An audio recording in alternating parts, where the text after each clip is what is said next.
estando en México y en Latinoamérica, es un placer poder hablarles en castellano.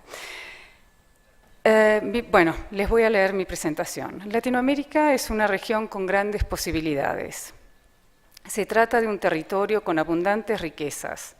Todavía existe una búsqueda de la justicia, se piensa que la salud es un bien social y prevalece cierto idealismo en la forma de concebir la realidad. Pero, lamentablemente, esto no es lo único. También convive con estas posibilidades e ideales un lado oscuro, serios problemas, mucha corrupción, autoritarismo, discriminación y fuertes desigualdades. Una de ellas, frecuentemente soslayada y minimizada, es la condición de la mujer y el difícil respeto de sus derechos sexuales y reproductivos. En términos globales, según la Organización Mundial de la Salud, cito, cada año aproximadamente 47.000 mujeres mueren debido a complicaciones del aborto inseguro. Y se calcula que 5 millones de mujeres padecen discapacidades temporales o permanentes e incluso infertilidad. Donde hay pocas restricciones para acceder al aborto sin riesgos, las muertes y las enfermedades se reducen drásticamente.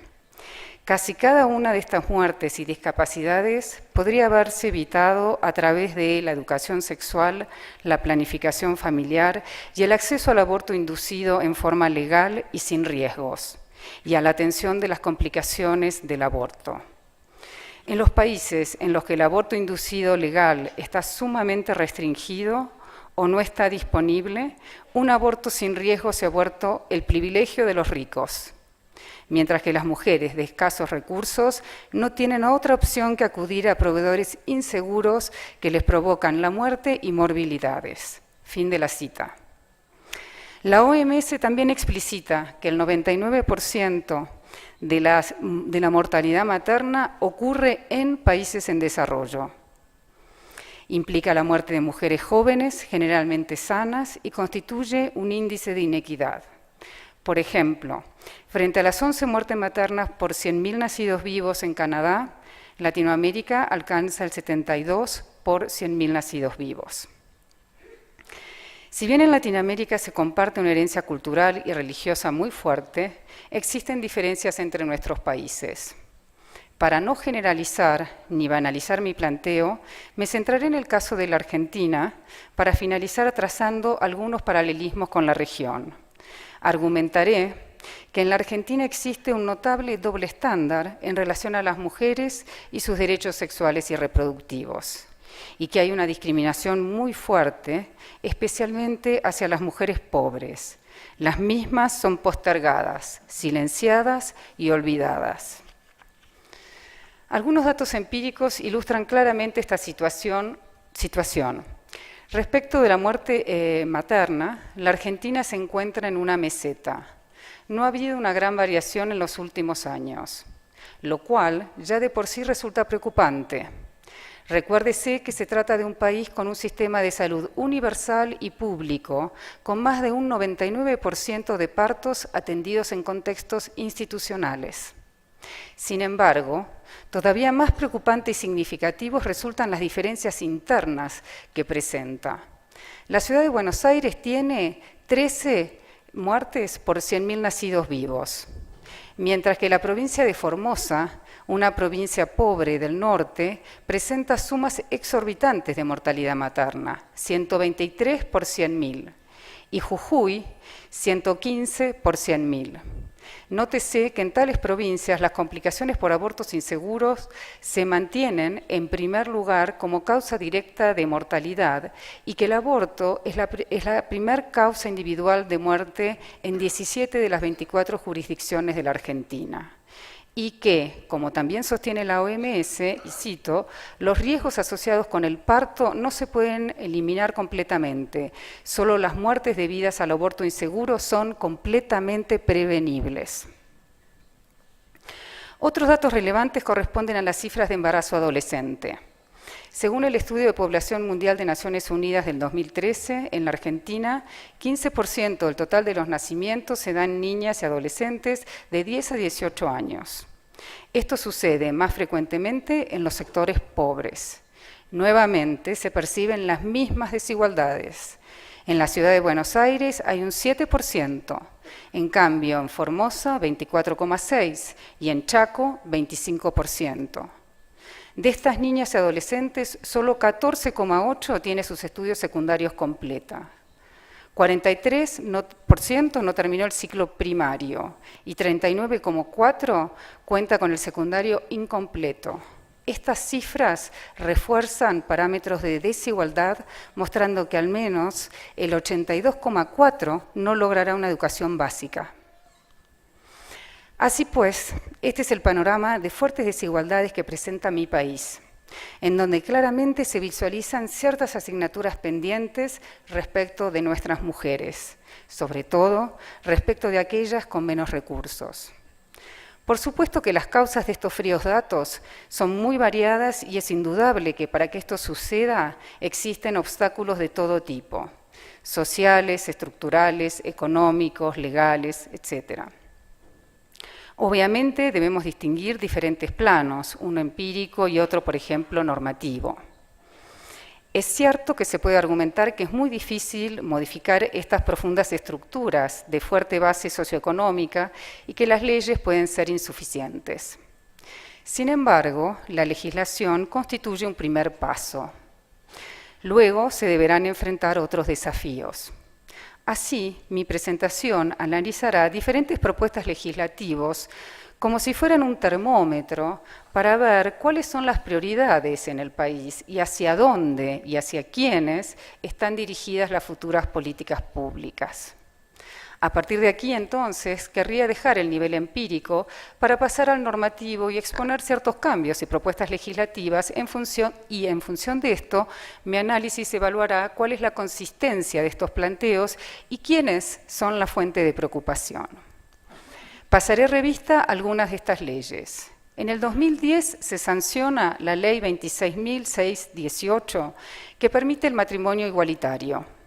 Esto es el matrimonio entre personas del mismo sexo. Se trata del primer país en la región en legislar el tema y el 10º en el mundo. Esto posibilita la modificación sustancial de la estructura social, permitiéndose la formación de familias del mismo sexo. Esta ley claramente evidencia una lucha en contra de la discriminación de las personas homosexuales. Pero no solo eso, se aprueba esta ley, también se sanciona en mayo del 2012 la Ley 26.743 de identidad de género. Esta ley permite que las personas trans, travestis, transexuales, transgénero, sean inscriptos en orden a su identidad autopercibida en sus documentos personales. Así pues, pueden cambiar su nombre de pila y adecuarlo a su nueva identidad sexual. Esta ley también ordena que los tratamientos médicos de adecuación a la expresión de género, cirugías, tratamientos hormonales, integrales, etc., sean incluidos en el plan médico obligatorio. Esto es, sean provistos gratis por el sistema público e incluidos en el sistema privado. En su momento se trató de la primera ley en el mundo que conformaba las tendencias en materia con la mayor empatía y respeto hacia estas personas, evitando patologizar las condiciones trans.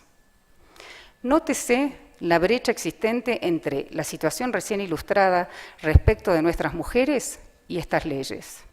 Nótese también que para poder sancionar este tipo de leyes no nos encontramos frente a una sociedad consistentemente conservadora. Implica el reconocimiento de derechos y la protección de ciertas minorías, habitualmente postergadas y discriminadas en las sociedades conservadoras. La modificación de un cierto status quo. Así se puede señalar que la Argentina no se trata de una sociedad homogénea, en donde prevalecen los valores tradicionales y no se aceptan nuevos cambios.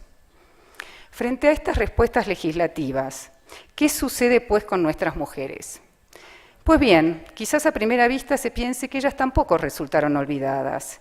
En el 2013 se sanciona la Ley Nacional 26.862, regulando las técnicas de reproducción asistida. Esta ley, por ejemplo, establece la cobertura de estas técnicas a toda persona mayor de edad, no pone límite de edad.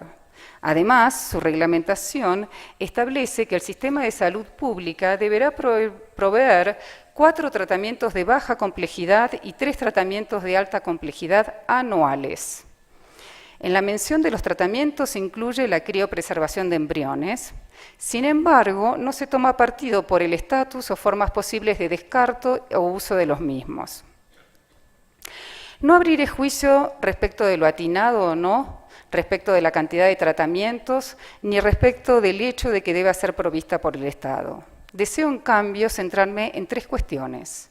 Primero, que al no poner límite de edad y abarcar a toda persona mayor, permite nuevamente la formación de familias no tradicionales, mujeres solas o parejas homosexuales, lo cual nuevamente habla de políticas abiertas hacia todos y no discriminatorias. Segundo, que se regula la provisión de estos tratamientos, pero se evita tratar el estatus de los embriones, así como sus posibles usos, para implementar estas técnicas, esto es, si se pueden descartar, etc. Lo cual, ante tanto progresismo, resulta al menos llamativo.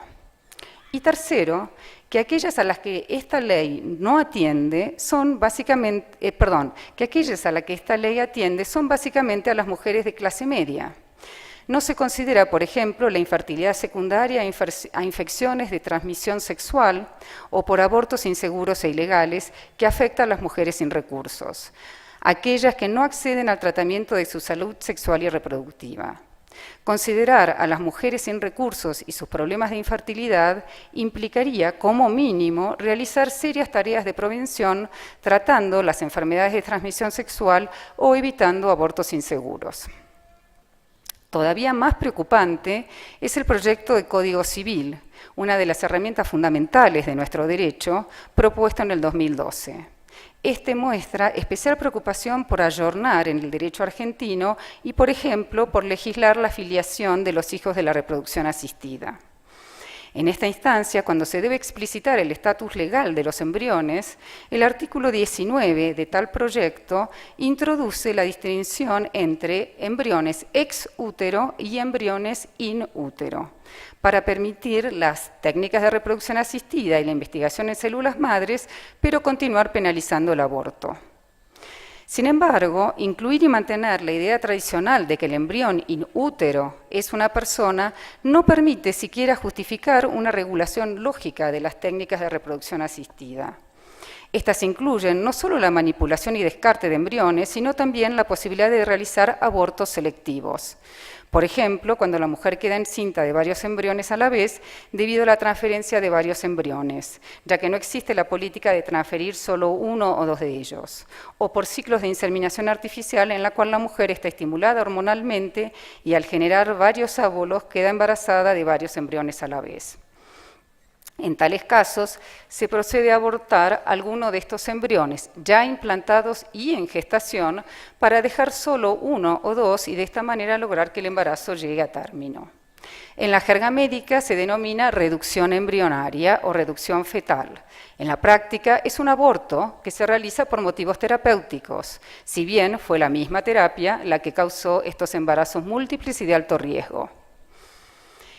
En ambos casos se trata de embriones implantados y no de embriones ex útero. Así pues, si lo que se buscaba era poder permitir todas estas prácticas, que de hecho ya ocurren en la Argentina y en toda Latinoamérica, la solución no consiste en dicotomizar la noción de embrión, sino en dar una acepción coherente del mismo que permita brindar una respuesta a la implementación de estas técnicas y lo que estas técnicas implican. En este sentido, los abortos selectivos y, por tanto, las prácticas que los generan no serían aceptables, lo cual no solo plantea inconsistencias, sino que la redacción del artículo ni siquiera permitiría la realización efectiva y segura de las técnicas de reproducción asistida, objetivo expreso de los autores de este proyecto. También implicaría un tratamiento extrañamente desigual al permitir un diagnóstico preimplantatorio en el que se estudian y descartan embriones con enfermedades y se eligen los embriones sanos a transferir, evitando el sufrimiento a la pareja como al futuro niño que hubiera nacido con una seria enfermedad genética, Pero si la misma enfermedad se detecta con ultrasonido u otro test diagnóstico durante el embarazo temprano, la pareja no puede realizar un aborto, aun si se trata de una grave enfermedad genética o la misma enfermedad genética detectada y evitada en el embrión ex útero.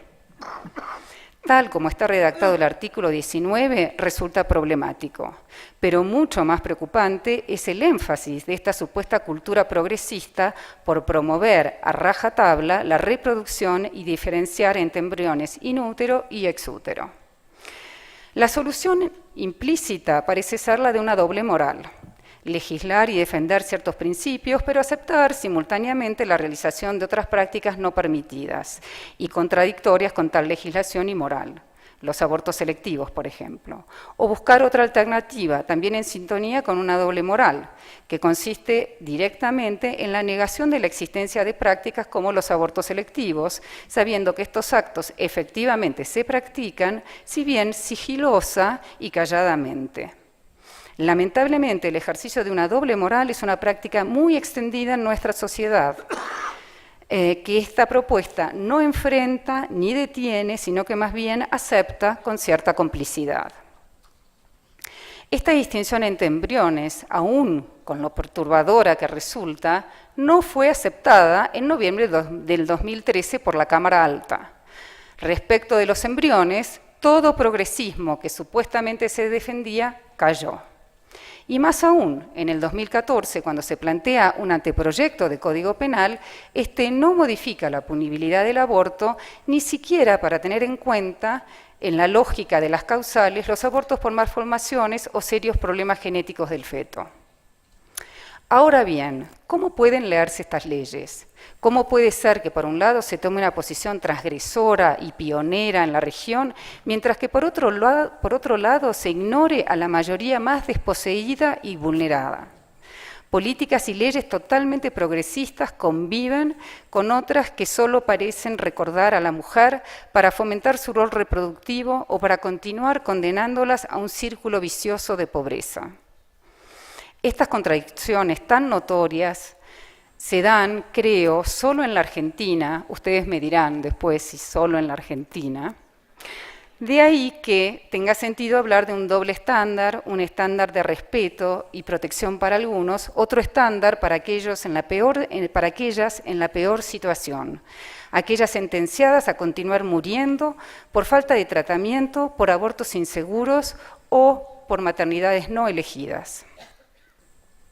Si volvemos a Latinoamérica, podemos encontrar algunas excepciones en relación a los derechos sexuales y reproductivos, como puede ser el caso de nuestro vecino país, Uruguay. Cuenta desde el 2009 con una asesoría posaborto, legisló el año pasado el aborto a libre demanda y cumple con las metas del milenio respecto de la mortalidad materna. También hay algunas políticas aisladas en otros países como Cuba y aquí en México, en donde en el DF se permite el aborto en el primer periodo del embarazo. Solo en el DF hasta donde sé. Si bien existen estas excepciones, en general hay una prevalencia de una posición especialmente conservadora hacia las mujeres y sus derechos sexuales y reproductivos.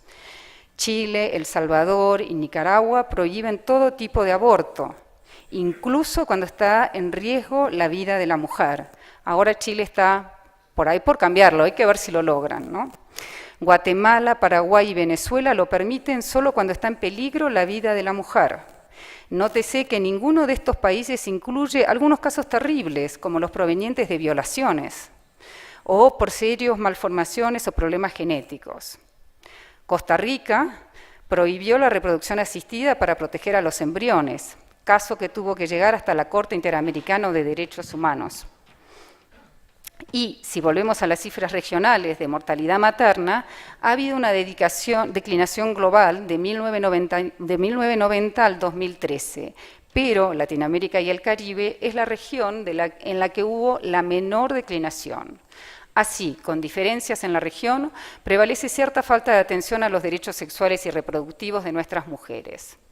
Si bien circunscribí mi análisis al caso de la Argentina por sus flagrantes contradicciones, creo que no soy audaz al señalar que muchos países de la región comparten una actitud de intencional olvido de los derechos sexuales y reproductivos de las mujeres más pobres.